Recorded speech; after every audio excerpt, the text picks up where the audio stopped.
By the way, apa yang kamu tahu tentang Jepang sih? Kalian bakal jawab apa? Kakek Sugiono! Film.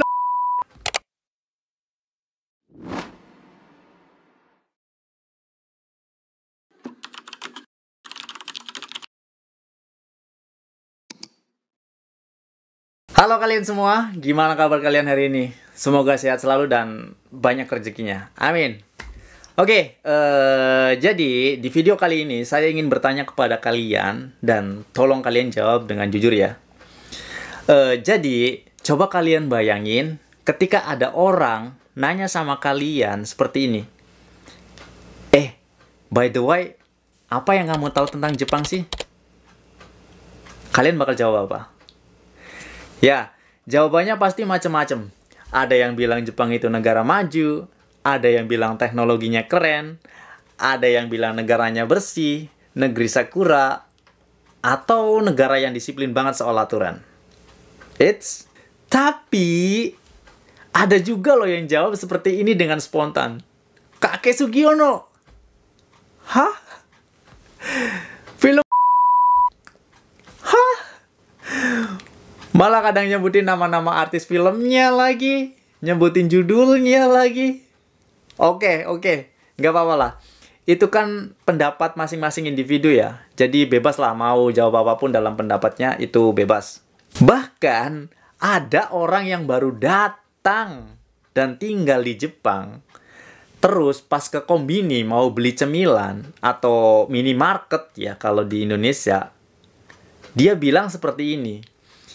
Anjir, majalah dijual bebas di minimarket loh. Ada kasetnya lagi. Kok bisa-bisanya dia fokusnya ke situ? Nah, pertanyaannya, kamu sendiri kalau ditanya soal Jepang, bakal jawab apa sih? Kalian bakal jawab apa kalau ditanya soal Jepang? Menurut Wikipedia, Jepang memang dikenal sebagai salah satu negara maju di dunia. Teknologinya berkembang sangat pesat. Mulai dari transportasi, komunikasi, hingga industri kreatif. Jepang juga terkenal dengan budaya kerja keras, disiplin, kualitas pendidikan yang tinggi. Itulah Jepang. Tapi sayangnya, kalau ditanya soal Jepang, masih ada beberapa orang yang fokusnya cuma ke satu hal, yaitu film dewasa. Kadang bilang kakek Sugiono lah. Terus sempet-sempetnya nyebutin judul lah. Terus kadang nyebutin nama-nama artisnya lah. Dan lain sebagainya. Padahal Jepang itu luas banget aspek menariknya loh. Nggak adil dong kalau negara sebesar ini, negara semaju ini, kalau ditanya tentang Jepang, yang diketahui hanya hal-hal mesumnya. Jadi, Jepang itu punya banyak hal positif yang sebenarnya bisa kita pelajari dan kita terapkan di Indonesia. Contohnya, 1. Transportasi.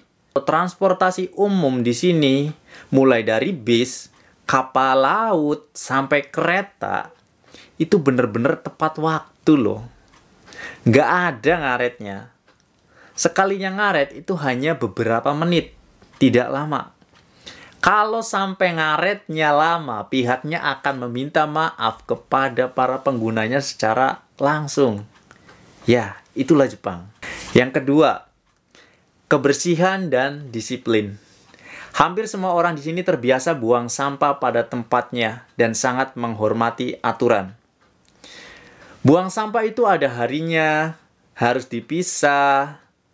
Jika tidak, sampah tidak akan diambil, melainkan akan mendapatkan teguran baik itu dalam bentuk stiker ataupun teguran langsung secara lisan. Itu yang kedua. Yang ketiga, inovasi produk. Ya, mulai dari robot, otomotif, sampai peralatan rumah tangga yang simple tapi berguna gitu. Dan banyak produknya yang digunakan di negara kita. Yang keempat, etos kerja. Orang Jepang itu terkenal dengan pekerja keras, tekun, dan menjaga kualitas hasil kerja. mereka juga terkenal dengan profesional dalam hal bekerja. Yang artinya, kalau kita salah, ya pasti dimarahin dan harus minta maaf. Bukan setelah dimarahin, pulangnya ditungguin di perempatan. Ya, itulah Jepang. Yang kelima, budaya lokal. Orang sini sangat menjaga tradisi yang sudah ada dari dulu sampai sekarang. Contohnya seperti Matsuri, kayak festival musim gugur, musim sakura, musim panas, dan lain sebagainya, yang sampai saat ini pun masih ada gitu. Jadi, menurut saya, semua ini lebih layak jadi jawaban utama kalau ditanya tentang Jepang daripada sekedar film dewasanya. Jadi, kesimpulannya, kalau besok-besok ada yang nanya lagi ke kamu, apa yang kamu tahu tentang Jepang? Coba jawab dengan hal ini. Mungkin bisa lebih bermanfaat. Karena Jepang itu bukan soal film dewasanya, tapi juga soal teknologi, budaya, dan hal-hal positif lainnya yang bisa jadi inspirasi buat kita, buat saya, dan bisa kita terapkan di negara kita. Sekarang saya ingin tanya, kalau kamu sendiri ditanya, apa yang kamu tahu tentang Jepang? Jawabnya masuk golongan mana nih? Tulis di kolom komentar. Saya Priyuda Pratama. Semoga bermanfaat informasinya. Assalamualaikum warahmatullahi wabarakatuh.